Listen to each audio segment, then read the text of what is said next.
আর একটা দোয়া শিখাই দেই, ইনশাআল্লাহ এই দোয়া করলে রিজিক তো বাড়বেই ইনশাআল্লাহ।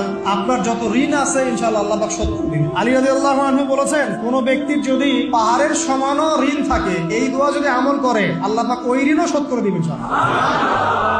ঋণ কেমন জানেন? ওই যে এখন মানুষ ঋণ নিচ্ছে 1 কোটি টাকা ব্যাংক থেকে, 2 কোটি টাকা ব্যাংক থেকে, কত বছর, 10 বছরের জন্য, 20 বছরের জন্য বাড়ি করছে, তাই না? তার ধারণা এমন যে সে মারা গেলে তার ঋণটা কেউ না কেউ শোধ করে দিবেই দিবে। আর আল্লাহর রাসূল কি বলছেন দেখেন, একজন মারা গেছেন, নবী সাল্লাল্লাহু আলাইহি ওয়াসাল্লামের সময় একজন মারা গেছেন, তো নবী করিম সাল্লাল্লাহু আলাইহি ওয়াসাল্লাম বলছেন, এই ব্যক্তির কি কোনো ঋণ আছে? একজন সাহাবী বলেন, হ্যাঁ ইয়া রাসূলুল্লাহ, তো ঋণ আছে। নবীজি বললেন, তোমরা ওর জানাজা পড়ো, আমাকে ডেকো না, আমি জানাজা পড়তে চাচ্ছি না, আমি এখন কেমন করে আপনাকে বুঝাবো ঋণ কত ভয়ঙ্কর জিনিস। তারপরে একজন এসে বললেন, ইয়া রাসূলুল্লাহ, আমি তার ঋণ শোধ করে দিব, তার যা ঋণ আছে আমি শোধ করে দিব। তখন নবী এসে জানাজা পড়লেন। তো আপনার এই কোটি কোটি টাকা ঋণ শোধ করার লোক তো রেডি আছে নাকি? আছে না?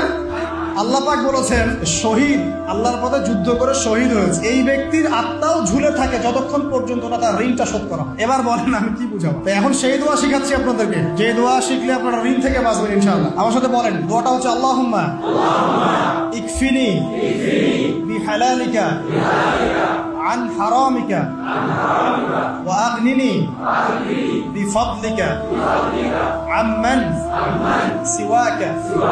এই দোয়াটা ছোট না, এটা মুখস্থ করবেন, সিজদায় পড়বেন, নামাজের সিজদায় পড়বেন, আত্তাহিয়াতু দরুদ শেষ, তার